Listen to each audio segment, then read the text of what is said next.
Et je peux vous dire qu'au quotidien, quand on vit cette maladie, c'est vraiment un enfer, quoi. Et lui, il avait toujours le sourire. Au bout, il a tenu les yeux ouverts, il voulait voir ses enfants et il m'a regardé jusqu'à la fin. Je m'appelle Madly Pogu et je suis la fille de Thierry Pogu. Et moi, je suis Corinne Terrien, sa compagne. Thierry était un homme formidable.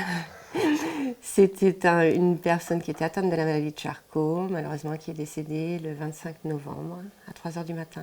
Il s'est battu comme un fou jusqu'au bout et il a été vraiment très très courageux.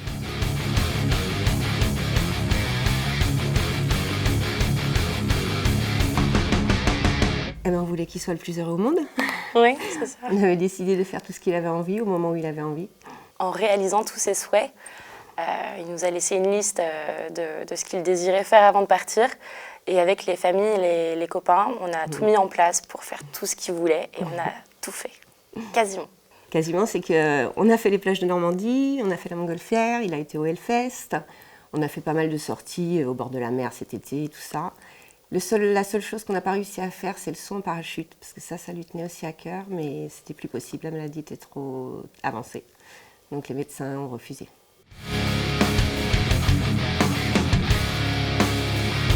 Ouais. Le dernier concert, c'était magique. Les médecins ne voulaient pas trop qu'on sorte de Thierry de l'hôpital parce qu'il avait fait une petite crise d'étouffement un peu dure. Et donc c'était le jeudi. Et le lendemain, il s'est réveillé, il était en pleine forme. Et le samedi, il m'a dit non, je veux y aller. On a attendu jusqu'au dimanche, parce que le concert était le dimanche au AK Shelter. Et jusqu'au dimanche matin, il m'a dit non, je veux y aller. Donc on a dit au médecin qu'on voulait quand même sortir. C'était pas trop d'accord. Donc on a signé une décharge.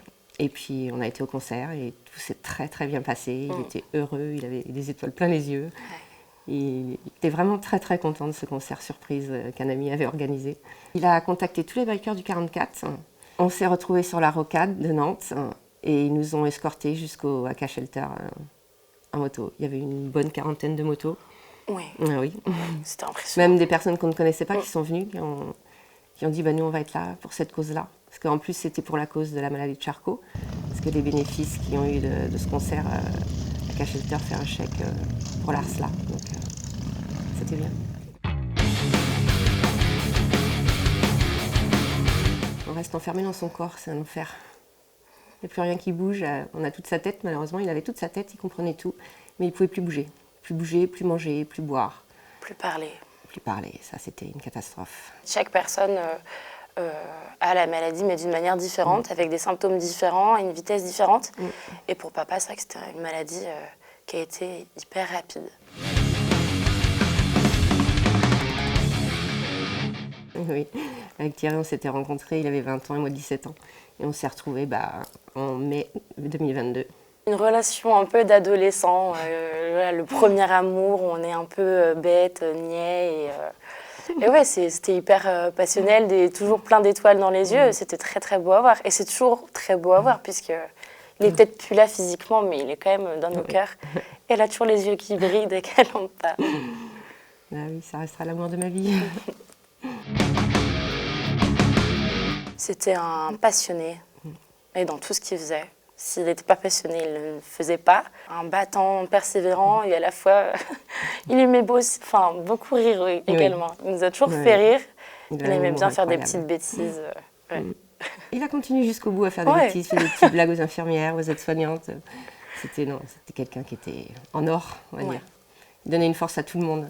Il le donne encore, parce qu'on se rappelle encore de tout ce qu'il nous a prouvé. Et je peux vous dire qu'au quotidien, quand on vit cette maladie, c'est vraiment un enfer, quoi. Et lui, il avait toujours le sourire. Et jusqu'au bout, il a tenu le sourire.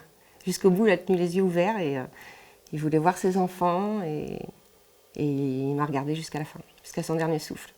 Donc c'est une belle leçon de vie, je pense, pour tout le monde.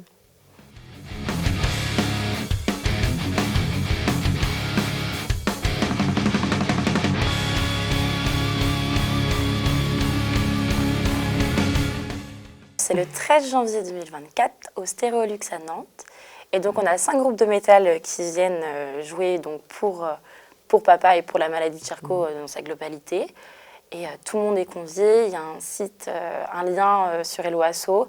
Tout le monde peut prendre sa place. C'est pour une bonne cause. Même si on n'aime pas particulièrement la musique, les bénéfices seront reversés à l'association pour la maladie de Charcot. Donc voilà. Ça va être un moment convivial, un moment pour lui, pour aussi tous les gens qui sont malades, faut venir quoi. Puis ça va être vraiment très très impressionnant et grandiose. Ouais. En tout cas, moi, j'ai pas envie de m'arrêter là. J'ai envie qu'on en parle, j'ai envie que ça fasse du bruit, j'ai envie que ça bouge pour cette maladie. Pour toutes les personnes qui sont atteintes, elles ont besoin de nous parce que nous, on est vivants, nous, on respire, nous, on a tout ce qu'il faut pour bouger, pour parler et on devait être leur porte-parole. Et je sais que j'ai la force de ça.